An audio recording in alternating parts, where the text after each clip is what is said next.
आज मैं आपको 10वीं कक्षा के अर्थशास्त्र का दूसरा अध्याय पढ़ाऊंगा, जिसका नाम है भारतीय अर्थव्यवस्था के क्षेत्र। इसके अंतर्गत यदि किसी भी अर्थव्यवस्था को पूर्ण रूप से समझना है तो विभिन्न क्षेत्रों का अध्ययन बहुत ज़रूरी है। विभिन्न क्षेत्र कई प्रकार के होते हैं, जैसे प्राथमिक क्षेत्र, द्वितीय क्षेत्र, तृतीय क्षेत्र, संगठित क्षेत्र, असंगठित क्षेत्र, निजी क्षेत्र और सार्वजनिक क्षेत्र। सबसे पहले मैं आपको प्राथमिक क्षेत्र के बारे में बताता हूँ। प्राथमिक क्षेत्र प्रमुख रूप से कृषि पर आधारित होता है। कृषि क्षेत्र में की गई सभी क्रियाएं प्राथमिक क्षेत्र के अंतर्गत आती हैं, जैसे कृषि क्षेत्र में किसान द्वारा की गई खेतीबाड़ी, मछली पालन, दूध का उद्योग, यह सब प्राथमिक क्षेत्र के अंतर्गत ही आता है। प्राथमिक क्षेत्र प्रमुख रूप से प्राकृतिक संसाधनों का प्रत्यक्ष रूप से प्रयोग करता है। इसे मैं आपको एक उदाहरण के द्वारा समझाने का प्रयत्न करता हूँ। जैसे कपास की खेती। कपास की खेती पूर्ण रूप से प्रकृति पर निर्भर करती है। जैसे कपास की खेती के लिए जलवायु, सूरज की रोशनी आदि निर्भर होता है। प्राथमिक क्षेत्र को कृषि क्षेत्र या सहायक क्षेत्र भी कहते हैं। भारत की अर्थव्यवस्था में अधिकतर लोग प्राथमिक क्षेत्र पर ही निर्भर हैं, क्योंकि आज भी भारत की जनसंख्या का बहुत बड़ा भाग ग्रामीण क्षेत्रों में ही रहता है। अगला क्षेत्र है द्वितीय क्षेत्र। द्वितीय क्षेत्र को औद्योगिक क्षेत्र भी कहते हैं। यह क्षेत्र प्राथमिक क्षेत्र के बाद आता है। द्वितीय क्षेत्र क्या करता है? द्वितीय क्षेत्र प्राथमिक क्षेत्र में उत्पादित वस्तुओं का प्रयोग करता है तथा उन्हें अंतिम वस्तुओं के निर्माण में सहायक होता है। द्वितीय क्षेत्र में औद्योगिक क्षेत्र आते हैं। इसके लिए मैं आपको एक उदाहरण के द्वारा समझाता हूं, जैसे कि कपास की खेती। कपास से सूत काटना, उसके पश्चात कपड़ा बुनना, यह द्वितीय क्षेत्र के अंतर्गत ही आता है। इसी प्रकार गन्ना उद्योग। गन्ना उद्योग प्राथमिक क्षेत्र में आता है, परंतु गन्ने से चीनी और गुड़ बनना यह द्वितीय क्षेत्र के अंतर्गत आता है। इसी प्रकार मिट्टी से ईंट बनना, यह द्वितीय क्षेत्र के अंतर्गत आता है। अर्थात द्वितीय क्षेत्र पूर्ण रूप से प्राथमिक क्षेत्र पर निर्भर करता है। द्वितीय क्षेत्र में जो भी रोजगार प्राप्त होते हैं वह पूर्ण रूप से प्राथमिक क्षेत्र पर ही निर्भर करते हैं। मान लीजिए यदि कोई किसान अपने गन्ने को चीनी मिल में बेचना नहीं चाहता, तो क्या चीनी मिल बंद हो जाएगी? इसका जवाब हाँ या ना कुछ भी हो सकता है। हो सकता है चीनी मिल अपना वह उद्योग, वह काम धंधा बंद करके कोई दूसरा काम करने लगे, जिससे बेरोजगारी नहीं होगी और चीनी मिल बंद भी नहीं होगी। परंतु कहीं ना कहीं दोनों क्षेत्र एक दूसरे पर निर्भर रहते हैं। प्राथमिक क्षेत्र अर्थात कृषि क्षेत्र के लिए ट्रैक्टर की आवश्यकता होती है और ट्रैक्टर का उत्पादन कहीं ना कहीं द्वितीय क्षेत्र में होता है। प्राथमिक क्षेत्र में कई वस्तुओं का उपयोग किया जाता है, जैसे ट्रैक्टर का उत्पादन द्वितीय क्षेत्र में होता है। यदि कृषि क्षेत्र नहीं होगा तो औद्योगिक क्षेत्र भी नहीं होगा। दूसरी तरफ औद्योगिक क्षेत्र भी पूर्ण रूप से प्राथमिक क्षेत्र पर निर्भर करता है।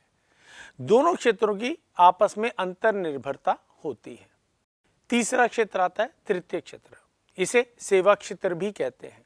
इसके अंतर्गत संचार, परिवहन, कई अन्य क्रियाएं आती हैं। सेवा क्षेत्र प्रमुख रूप से प्राथमिक क्षेत्र और द्वितीय क्षेत्र के बीच तालमेल बैठाने का प्रयास करता है। एक उदाहरण के द्वारा मैं आपको समझाने का प्रयत्न करता हूं। प्राथमिक क्षेत्र में अर्थात कृषि क्षेत्र में जो भी उपज हुई, जैसे गेहूं का उत्पादन हुआ, उस गेहूं को आटा मिल तक ले जाने का काम परिवहन के द्वारा होगा और यह परिवहन किस में आया? तृतीय क्षेत्र के अंतर्गत। तत्पश्चात उस गेहूं से आटे का उत्पादन होगा। आटे का उत्पादन किस में आया? औद्योगिक क्षेत्र में, अर्थात द्वितीय क्षेत्र में। कुल मिलाकर प्राथमिक, द्वितीय और तृतीय तीनों क्षेत्र एक दूसरे पर निर्भर होते हैं। तीनों क्षेत्रों में समान दर से विकास बहुत आवश्यक है। तीनों क्षेत्र कहीं ना कहीं एक क्षेत्र को आगे बढ़ाने में सहायक भी हैं। प्राथमिक क्षेत्र अर्थात कृषि क्षेत्र के लिए विभिन्न प्रकार के कीटनाशक द्वितीय क्षेत्र से ही प्राप्त होते हैं। इन तीनों क्षेत्रों का किसी भी अर्थव्यवस्था के सकल घरेलू उत्पाद में बहुत बड़ा योगदान होता है। सकल घरेलू उत्पाद का अर्थ है एक अर्थव्यवस्था में सभी प्रकार की अंतिम वस्तुओं और सेवाओं का मौद्रिक मूल्य।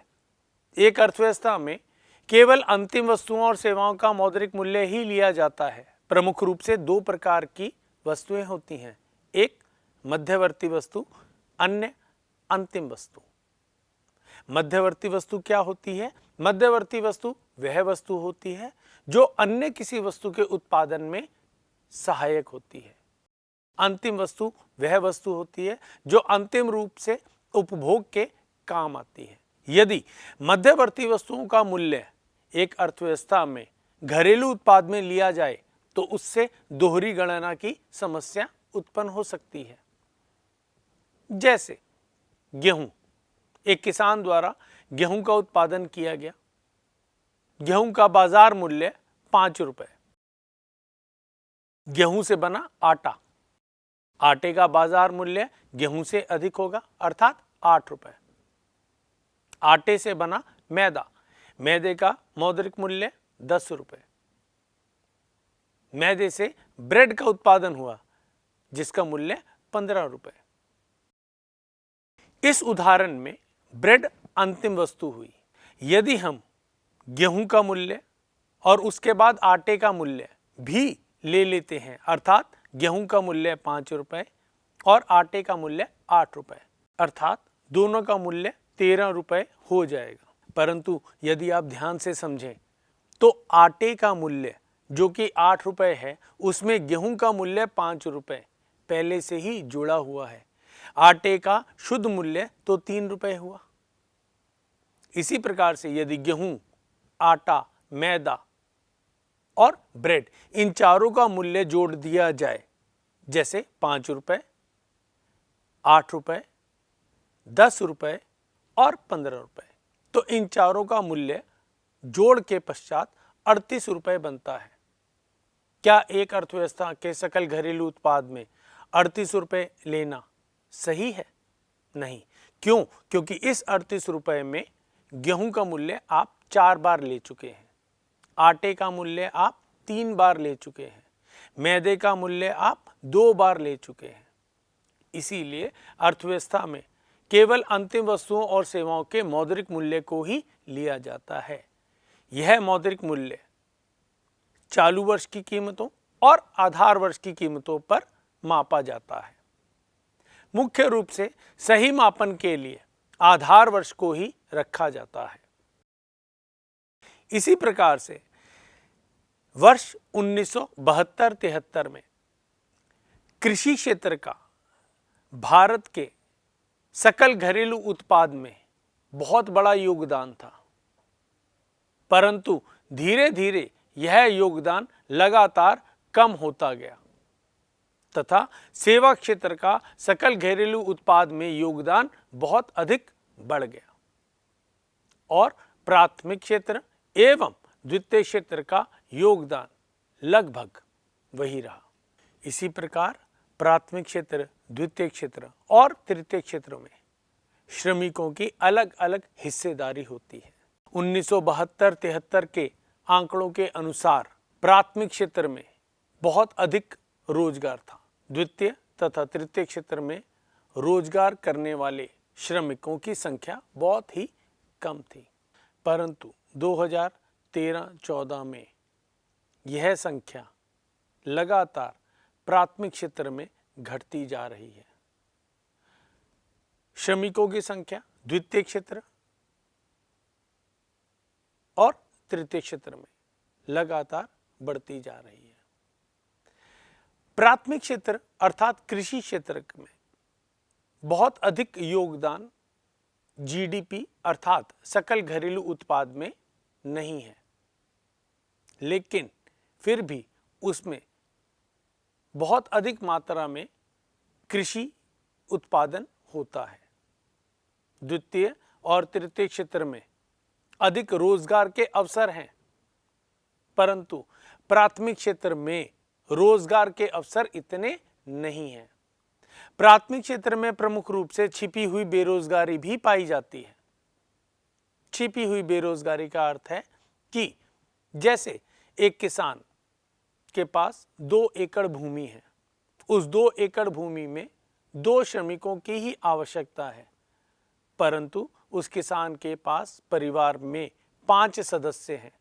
यदि वह 5 सदस्य भी उस भूमि में कार्य करते हैं तो कहीं ना कहीं वह कार्य प्रणाली का एक भाग है। यदि उन परिवार में से 3 सदस्य किसी दूसरे कार्य में लग जाते हैं तो उस परिवार की अतिरिक्त आय भी बढ़ेगी और कृषि क्षेत्र का उत्पादन फिर वही रहेगा। द्वितीय क्षेत्र, तृतीय क्षेत्र यह प्रमुख रूप से ग्रामीण क्षेत्र से बाहर पाए जाते हैं शहरों में। शहरीकरण अधिक होने के कारण ग्रामीण क्षेत्रों से बहुत अधिक मात्रा में श्रमिक शहरों में आते हैं तथा रोजगार के अवसर ढूंढते हैं। इसका दूसरा पहलू यह भी है कि शहरी क्षेत्रों में बेरोजगारी की दर अचानक ही बढ़ जाती है। प्राथमिक क्षेत्र का उत्पादन में, अर्थव्यवस्था में बहुत अधिक योगदान है, परंतु वहां पर अधिक सुख सुविधाएं ना होने के कारण लोग अपने काम को अन्य क्षेत्रों में ढूंढते हैं। यदि एक किसान को साख अर्थात उधार आसानी से बैंकों से कम ब्याज दर पर प्राप्त हो जाए तो वह उत्पादन की मात्रा बढ़ा सकता है। नई तकनीक अर्थात ट्रैक्टर प्राप्त करने के लिए किसान के पास धन नहीं होता, कहीं ना कहीं वह साहूकार के पास जाता है और अधिक से अधिक ब्याज देता है। सरकार द्वारा इन क्षेत्रों के लिए कई प्रकार की योजनाएं भी बनाई जाती हैं, जैसे कि मनरेगा योजना सितंबर 2005 में लागू हुई थी। इसके अंतर्गत ग्रामीण क्षेत्रों में लोगों को कम से कम 100 दिन की गारंटी रोजगार देने का वादा किया गया। यदि किसी व्यक्ति को 100 दिन का रोजगार प्रदान नहीं किया जा पाता तो उसे बेरोजगारी भत्ता सरकार द्वारा दिया जाता है। इसी प्रकार से दीनदयाल उपाध्याय योजना भी सरकार द्वारा लागू की गई, जो कि शहरों में छोटे छोटे उद्योग लगाने के लिए बनाई गई थी। सभी योजनाएं लागू कर पाना, सभी योजनाओं का परिपूर्ण हो पाना भी आवश्यक नहीं है। यह जरूरी नहीं है कि कोई भी योजना अपने पूर्ण रूप से कार्यरत रहेगी। यह भी जरूरी नहीं है कि कोई भी योजना उसी अनुरूप में कार्य करेगी जैसा कि केंद्र सरकार ने सोचा। इसी प्रकार से प्राथमिक, द्वितीय और तृतीय इन तीनों क्षेत्रों का अपने आप में बहुत महत्वपूर्ण योगदान है। प्राथमिक क्षेत्र में कई प्रकार के लघु उद्योग, कुटीर उद्योग भी आते हैं। मैंने आपको पहले उदाहरण दिया, जैसे दूध से कई प्रकार की वस्तुओं का उत्पादन होता है। इसी प्रकार से मछली पालन, पशुपालन, एक अर्थव्यवस्था की आधारशिला प्राथमिक क्षेत्र पर ही निर्भर करती है। कोई भी अर्थव्यवस्था प्राथमिक क्षेत्र से ही चालू होती है। प्राथमिक क्षेत्र पर ही द्वितीय क्षेत्र और तृतीय क्षेत्र अधिक से अधिक निर्भर रहते हैं। यदि प्राथमिक क्षेत्र में उत्पादन नहीं होगा तो कहीं ना कहीं द्वितीय और तृतीय क्षेत्रों में बेरोजगारी दर बढ़ जाएगी। कहीं ना कहीं द्वितीय और तृतीय क्षेत्रों का योगदान एक अर्थव्यवस्था की सकल घरेलू उत्पाद में भी घट जाएगा। इसलिए प्राथमिक क्षेत्र की आधारशिला पर ही द्वितीय और तृतीय क्षेत्र निर्भर करते हैं। अगले क्षेत्र के बारे में मैं आपको बताता हूं, जो है संगठित क्षेत्र और असंगठित क्षेत्र। संगठित क्षेत्र वह क्षेत्र होता है जहां सरकार की सभी योजनाओं का लाभ श्रमिकों को मिलता है।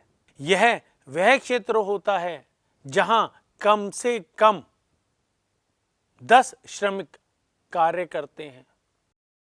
यह क्षेत्र सरकार द्वारा लागू की गई सभी प्रकार की योजनाओं को मानने के लिए प्रतिबद्ध होता है।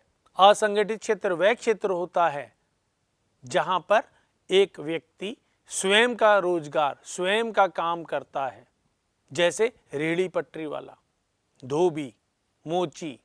यदि आप आसपास के अपने क्षेत्र में देखोगे तो असंगठित क्षेत्र आपको अधिक दिखाई देगा। संगठित क्षेत्र इतना अधिक मात्रा में नहीं है। सरकारी योजनाओं को, सरकारी नियमों को मानने की प्रतिबद्धता संगठित क्षेत्र में होती है, परंतु वह कहीं ना कहीं उस संगठित क्षेत्र को असंगठित क्षेत्र की तरह ही प्रयोग करते हैं ताकि सरकारी योजनाओं को वह लागू ना कर सकें, ताकि उनका लाभ अधिक से अधिक हो। कहीं ना कहीं संगठित क्षेत्रों से लोग निकलकर असंगठित क्षेत्रों में आ रहे हैं। 1992 के आंकड़ों के अनुसार संगठित क्षेत्रों से लगातार श्रमिकों की संख्या घटती जा रही थी। जब केंद्र सरकार ने इस ओर ध्यान दिया तो देखा गया कि संगठित क्षेत्र अपने यहां काम करने वाले श्रमिकों को उस प्रकार की सुविधाएं प्रदान नहीं कर रहे जो कि सरकार द्वारा सुनिश्चित की गई हैं।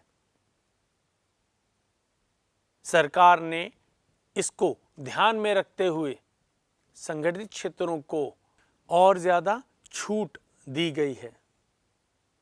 सरकार द्वारा संगठित क्षेत्रों को समझाया गया कि यदि वह अपने उत्पादन के स्तर को बढ़ाना चाहते हैं, श्रमिकों के कल्याण को ध्यान में रखना पड़ेगा। संगठित क्षेत्रों से असंगठित क्षेत्र में जाने का दूसरा कारण एक और भी है कि श्रमिक पूर्ण रूप से अपने आधार पर जीवन यापन कर सकता है। एक व्यक्ति सुबह 9 बजे से 5 बजे तक नौकरी करता है, वह संगठित क्षेत्र के अंतर्गत आता है। उसे नियमित रूप से आय प्राप्त होती है। हफ्ते में 1 या 2 उसे छुट्टी मिलती है। सरकारी योजनाओं का उसे लाभ मिलता है। चिकित्सा की योजना जो सरकार द्वारा संगठित क्षेत्रों के लिए लाई गई, उनका लाभ मिलता है। परंतु दूसरी ओर असंगठित क्षेत्र, जैसे एक दुकानदार के लिए अपने दुकान में काम करने का कोई समय निर्धारित नहीं है, उसकी कोई छुट्टी निर्धारित नहीं है, उसको किसी प्रकार की कोई सरकारी योजना का लाभ नहीं मिल पा रहा। परंतु असंगठित क्षेत्र में फिर भी संख्या बहुत अधिक है, क्योंकि संगठित क्षेत्र में कहीं ना कहीं श्रमिकों का प्रत्यक्ष एवं अप्रत्यक्ष रूप से शोषण ही होता है। अगला क्षेत्र है निजी क्षेत्र एवं सार्वजनिक क्षेत्र। निजी क्षेत्र वह क्षेत्र होता है जहां उत्पादन के सभी साधनों पर पूर्ण रूप से अधिकार किसी न किसी निजी क्षेत्र का होता है तथा इनका मुख्य उद्देश्य लाभ कमाना होता है। दूसरी तरफ सार्वजनिक क्षेत्र। सार्वजनिक क्षेत्र वह क्षेत्र होते हैं जिसमें उत्पादन के सभी साधनों पर सरकार का अधिकार होता है और इनका मुख्य उद्देश्य कहीं ना कहीं लोक कल्याण या जन कल्याण होता है। कई वस्तुएं, कई क्षेत्र ऐसे होते हैं जो समाज के लिए बहुत आवश्यक हैं, परंतु निजी क्षेत्र उसमें उत्पादन नहीं करना चाहते, परंतु निजी क्षेत्र उस क्षेत्र में, उस कार्य में अपनी कोई भी रुचि नहीं दिखाते। जैसे बांध निर्माण, सड़क निर्माण, इसमें निजी क्षेत्रों द्वारा कोई रुचि नहीं दिखाई जाती। क्यों? क्योंकि इनका कार्यकाल, इनका निर्माण कार्य बहुत लंबे समय तक चलता है और अधिक समय तक चलने के बाद भी अधिक लाभ प्राप्त होगा या नहीं, इसकी कोई गारंटी उन्हें नहीं होती। बांध का उत्पादन ऊर्जा के लिए किया जाता है। ऊर्जा समाज के लिए आवश्यक है और सरकार का मुख्य उद्देश्य लोक कल्याण है। सरकार का मुख्य उद्देश्य लोक कल्याण होने के कारण निजी क्षेत्रों में यह भय रहता है कि ऊर्जा के उत्पादन के पश्चात क्या हमें हमारा लाभ मिल पाएगा। इसी प्रकार से सड़क निर्माण के द्वारा निजी क्षेत्रों को किसी भी प्रकार के लाभ की प्राप्ति की कोई संभावना नहीं होती, परंतु कहीं ना कहीं निजी क्षेत्र एवं सार्वजनिक क्षेत्र एक दूसरे पर निर्भर ही करते हैं। सार्वजनिक क्षेत्रों में कई वस्तुओं का प्रयोग ऐसा किया जाता है जो निजी क्षेत्र द्वारा उत्पादित की जाती हैं, और निजी क्षेत्रों में कई वस्तुओं का ऐसा प्रयोग किया जाता है जो वस्तुओं का उत्पादन सार्वजनिक क्षेत्रों में होता है। तो कुल मिलाकर आज के अध्याय में हमने एक अर्थव्यवस्था को समझने के लिए कई क्षेत्रों का अध्ययन किया। प्राथमिक क्षेत्र कृषि क्षेत्र पर आधारित है, द्वितीय क्षेत्र औद्योग पर आधारित है, तृतीय क्षेत्र सेवा पर आधारित है। सेवा का मतलब लाभ कमाना ना हो करके लोक कल्याण है, ऐसा आवश्यक नहीं है। सेवा क्षेत्र का अर्थ है जिसके अंतर्गत सड़क, परिवहन, संचार, पर्यटन, यह सब आता है। प्राथमिक, द्वितीय एवं तृतीय क्षेत्र, तीनों क्षेत्र एक दूसरे पर पूर्ण रूप से निर्भर करते हैं। अगला क्षेत्र जो मैंने आपको बताया, संगठित क्षेत्र। संगठित क्षेत्र जिसमें कम से कम 10 श्रमिक होते हैं। असंगठित क्षेत्र जिसमें प्रमुख रूप से स्वनियोजित आय प्राप्त करने वाले व्यक्ति होते हैं। असंगठित क्षेत्र में वह व्यक्ति आते हैं जिनका उत्पादन के सभी साधनों पर खुद का अधिकार होता है। इसमें छोटे स्तर के व्यापारी आते हैं, रेहड़ी पटरी वाले भी आते हैं। अगला क्षेत्र निजी क्षेत्र, जिसका मुख्य उद्देश्य लाभ कमाना है। अंत में सार्वजनिक क्षेत्र। सार्वजनिक क्षेत्र सरकार द्वारा संचालित किया जाता है और इसका मुख्य उद्देश्य लोक कल्याण या जन कल्याण होता है। आप इस अध्याय को अपनी पुस्तक में एक बार पढ़ेंगे तो आपको पूर्ण रूप से प्रत्येक क्षेत्र के बारे में अच्छे से ज्ञान हो जाएगा। नमस्कार।